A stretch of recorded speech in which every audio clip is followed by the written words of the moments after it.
Many people love and admire the actors of Hollywood's golden age for their huge contributions to the growth of American entertainment. They have been called the pillars that pulled a struggling Hollywood out of the shadows and onto the world stage. That being said, you would be shocked to learn that some of these actors were hated by their co-workers, people in the business, and fans who knew the truth about how bad their personalities were. There are some of your favorites on this list, which is a shame. Let's go back in time and find the never-before-seen footage of Errol Flynn, the most evil character of Hollywood's golden age. Most of you may remember Errol Flynn from The Adventures of Robin Hood 1938, one of his most well-known movies. For more than 10 years, Errol was one of Warner Brothers' top stars. He went on to star in many more movies that did well at the box office as an idealized love lead before branching out a bit in his later years. No matter how successful Errol's job was, his co-workers said he wasn't good at acting or getting along with others on set. Early in his career, he caused trouble on set by pushing a female stage manager down the stairs, which led to his firing. It was strange that right after that happened, he got the lead that got him signed by Warner Brothers. Even though Errol was hit hard, he didn't change his mind. During filming, he had a bad connection with Bette Davis. She is said to have hit him much harder than necessary in one scene, and Errol's dog bit her. Errol said Bette was mad because she was interested in him romantically, but didn't get what she wanted, which probably made her hate him even more. Throughout his career, Errol had problems with women because he lived a very sexy life, drinking, smoking a lot, doing drugs, and sleeping around with other women without any care. Errol liked to party so much that he would get so drunk at his co-workers' parties that they would kick him out. He wasn't at all bothered by this. He had already made it clear that he didn't care much about the future or live to be old. Then, at the end of 1942, two girls aged 17 each accused him of statutory rape. Errol was found not guilty only because his lawyer called into question the girls' morals and character. The trial became very famous, even though the defendant won. The fact that Errol was even accused of such a horrible crime had already permanently damaged his romantic role on screen, not to mention how people saw the real him. He was already a known voyeur, because Hedy Lamarr said that he put peepholes in many of his bathrooms, and made ceilings with squares of one-way glass that let him look in from outside without being seen. It wasn't just a rumor. Errol had built mirrors and hiding spots all over his house, which was proven. Perhaps it wasn't a surprise that the trial made people feel bad about him. That being said, Errol got the big starring jobs, but at this point, not many female actors were ready to work with him. It's not their fault. He was also a strong supporter of the Cuban Revolution after meeting Fidel Castro when he went to Cuba in late 1958 to film his own B-movie. By the end of his life, Errol was having a bad time with money and never got out of it until he died. When we talk about money problems, Kirk Douglas's early years were full of them. After his debut, he finally got past his humble beginnings. Soon he became a big star at the movies, and in the 1950s, he was known for serious plays like westerns and war movies. He was in more than 90 movies in total, and he was praised for being smart and great at playing, but he lived in terrible poverty as a child. Kirk was affected by the fact that his father was an alcoholic and abused him. He was a very, very difficult person to deal with because of it. It was said that Kirk was like a son of a bitch.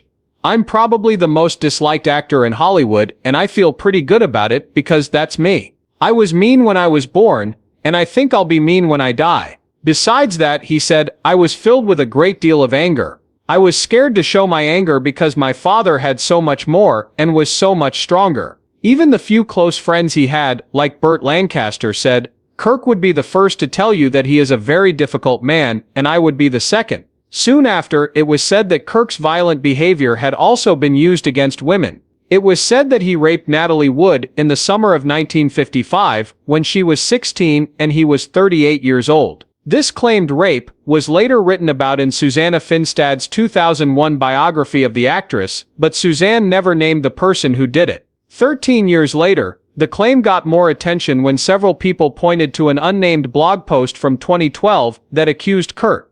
It was written in 2021 and called Little Sister, My Investigation into the Mysterious Death of Natalie Wood.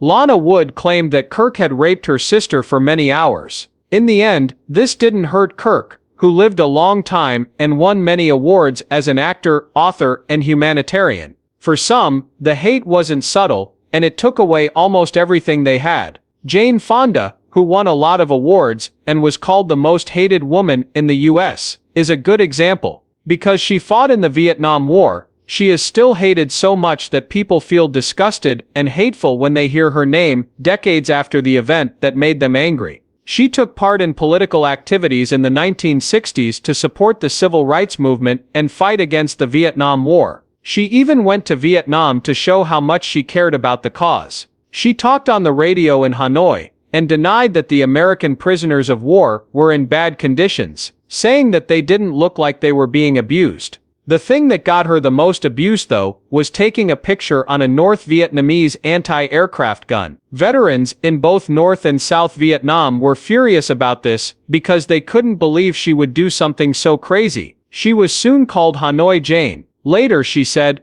"If I was used, I let it happen," meaning she said she was tricked into taking that shot. A 2-minute loss of reason that will always bother me, but the picture still exists and sends its message no matter what I was thinking or feeling. She also said, "This hurts my heart a lot. I've told many times that I'm sorry for any pain this picture may have caused service members and their families. I never meant to hurt anyone, but it didn't make Americans feel better when they did." Even after the US left Vietnam, troops still said "Good night Jane Fonda" as a right. Everyone in the group would say, "Good night girl." After many years, a former soldier spat in her face with chewing tobacco while she was signing books. He also said, "She spit in our faces for 37 years out of anger. It was well worth the trouble. A lot of soldiers want to do what I did. It was up to Fonda whether to press charges or not." She focused on her work and won many awards. She also worked on charity projects and kept up her activity. But she never won back the hearts of soldiers and many other Americans who didn't forgive her for what she did in the past. People hated John Wayne for being too patriotic, while they hated Fonda for not being patriotic enough. He was the perfect example of a strong, quiet cowboy and soldier, and his movies became classics in the Western genre. He represented the idealized American ideals of his time. People think of his Westerns as classics because they were so good. He became a Hollywood celebrity very quickly, as deserved. Sadly, some people thought his beliefs had nothing to do with humanity at all. When he said the following racist things in an interview with Playboy magazine in 1971, as he put it, "I believe in white supremacy until black people are educated to the point of responsibility. I don't think it's right to give power, control, and responsibility to people who aren't responsible." Following that, he talked about American Indians. "I don't think we were wrong when we took this great land from the Native Americans. What they say we did when we took this country from them was just a way to stay alive." To their shame, the Indians were trying to keep the new land for themselves, even though a lot of people needed it. Americans were shocked by this comment, as you might expect, and many of them criticized and rejected it. Was called racist right away. A lot of critics said that Wayne's movies and public image reinforced these harmful notions and made racism worse. However, Wayne wasn't done. He had more to say. In the same conversation, he then called 2 actors in the movie Midnight Cowboy a homophobic slur. He said that the movie was about 2 fags. A lot of people said these things were racist and hateful. Because of that, some organizations quickly kept their distance from Wayne. And display about John Wayne was taken down from the School of Cinematic Arts building at the University of Southern California. Some people even wanted the Orange County airport named John Wayne to be called something else. Some of his die-hard fans who were still around said that Wayne was from a different time when making such comments wasn't seen as rude. They also said that Wayne had worked with black artists and crews throughout his career. People may have been even more angry about these, but it's nothing compared to how they feel about Raymond Roman Terry Polanski. Polanski is known as one of the few truly great filmmakers working outside of Poland. By the late 1960s, he had already done a lot in the US, but after the Manson family brutally killed his wife Sharon Tate in 1969, he moved to Europe. He did, however, come back to the US a lot for work. He was caught and charged with 6 crimes against Samantha Gailey, who later changed her name to Geimer, in Los Angeles on March 10, 1977. He was 43 years old. When Samantha was caught, she was only 12 years old. She had been charged with 6 crimes including having sexual relations with a minor without permission, rape by drug use, perversion, sodomy, a lewd and lascivious act on a child under 14 years old, and giving a controlled substance to a minor. Polanski first said he wasn't guilty of all the charges, but later he agreed to a plea deal. Even after he was put on probation, the court ordered that he see a psychiatrist. When he learned he was likely to go to jail and then be sent back to his home country, he left the US for England and then France in February 1978, just hours before he was supposed to be sentenced. Polanski has mostly stayed in France since then, and has avoided going to any countries that might send him back to the US. People were shocked, and couldn't believe Polanski had gotten away with it. Even worse, Polanski was caught on camera at Oktoberfest in 1977, with a bunch of young girls in his arms and beer jars all around him. As feared, this caused a lot of anger and disappointment. The US's requests to extradite were turned down over and over again. They made sure Polanski never came back to the US, which let him continue to avoid justice. It was scary that he kept making movies, and some of them, like The Pianist, won a lot of awards. Then, on May 14, 2010, Charlotte Lewis and her lawyer, Gloria Allred, came forward and said that Polanski had sexually assaulted Lewis when she was 16 years old, while they were working on the movie Pirates. Lewis says that the event took place in Polanski's room in Paris in 1983. Over 100 actors, producers, and directors signed a petition to get him freed while he was briefly jailed. To be honest, Polanski never had to deal with the consequences of his acts, and he kept working in the movie business without being held responsible. People never liked that. At one point, Mickey Rooney was Hollywood's biggest star. He had been the most successful artist in the world's theaters for 3 years in a row, with a lot of awards. He was even called the best actress ever by someone. The fame did make them do some bad things though, which they tried to hide. It wouldn't have been good for business if the famous child star was living a wild single life and was addicted to drugs badly. But things were so bad that they couldn't hide them any longer, which shocked fans. After that, Mickey got married 8 times, and was said to have been cheating on her husband most of the time, and his very disappointed friends did not like this side of him. It quickly turned into hate. Hate because a lot of people couldn't understand why Mickey's amazing ability hadn't lived up to the hype. All of it was destroyed by too much use and abuse, maybe because he was proud. However, nobody was sure what had really happened. Without a doubt, Charles Bronson was not cocky at all. He came from a very poor family, lost his father, and joined the war at age 22. When he got back, he decided to become an actor, which he did very well at. He played the lead in many action, western and war movies, and was at one point the most famous American actor in Europe. It took him a while to break into the US, even though he was successful in Europe. This made him very angry with most of Hollywood. It got so bad for him that he wouldn't work with a famous director because he thought it would be rude. When he finally got into the business, he seemed determined to make friends. He saw every mistake as an insult, and would sometimes threaten people. Someone said that it was almost like he seemed angry in real life, and wouldn't think twice about getting into a fight over something small. Already, it was said that Charles scared strangers with a bottle when he was young before robbing them. One time as a soldier, he choked a director because they didn't agree on how to play a scene. During a fight, he broke the sergeant's arm. Someone said he is still suspicious, still angry, still hates interviews, and still doesn't want to give anything of himself. Soon it was clear that many people felt the same way about Charles. One of my old co-workers also shared his ideas. Bruce Lee was a pain in the behind. I didn't like how he used and abused people. He was even called angry and bitter. Charles had issues with everyone. Not enough work was being done by the leaders. A lot of them who knew him had something to say about how their relationships with him were bad. Charles also thought that the younger stars didn't have enough experience, and that the awards weren't based on quality. Lots of people didn't like Charles, because he had strong opinions about everything, and was always rude, which made it easy for people to dislike him. Faye Dunaway was someone that you might think would be hard for people to dislike. It's easy to see how beautiful Dunaway was in Hollywood, where looks is everything. There was a bad image for her as one of Hollywood's most troublesome people though. There were reports that Dunaway got into fights, made the workplace unpleasant, and then disappeared for a short time to do some questionable activities.